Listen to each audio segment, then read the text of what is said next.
संसार परमार्थ झाला. परमार्थाबद्दल समाजात गैरसमज दिसतात. थोडक्यात 2च मिनिटात सांगते. त्याचं कारणच एक आहे. सुशिक्षित समाजात गैरसमज दिसतात.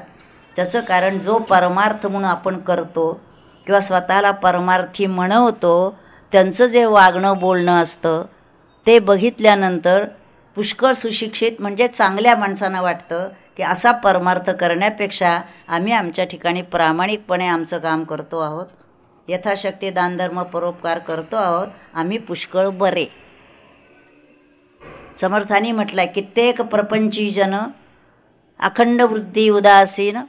ते प्रपंची वाटतात पण ते साधक म्हणवणाऱ्यापेक्षा सुद्धा खूप चांगले असतात.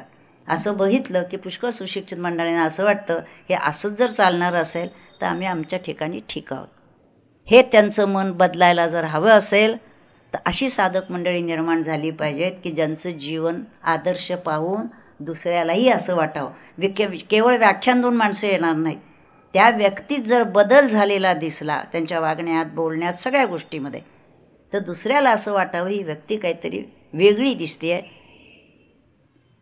साधूंचं लक्षण सांगते ते जनामध्ये तो जनामध्ये वागे परी जेना वेगळी गोष्टी सांगे. 4 लोकांसारखाच असतो, तसेच कपडे असतात, तसंच वागणं बोलणं असतं, पण त्याच्या गोष्टी बोलण्याच्या वेगळ्याच असतात. एखादंच वाक्य तो असा बोलून जातो की त्याच्यातून आपल्याला बोध व्हावा. संसारात वागताना सुद्धा खाता पिताना सुद्धा एखादंच वाक्य त्याच्या मुखातून असं येतं की ज्याच्यातून त्याचा बोध काय आहे तो कळावा. म्हणजे 4 लोकांसारखा दिसत असला तरी जाणकाराला कळतं नाही ही व्यक्ती वेगळी आहे.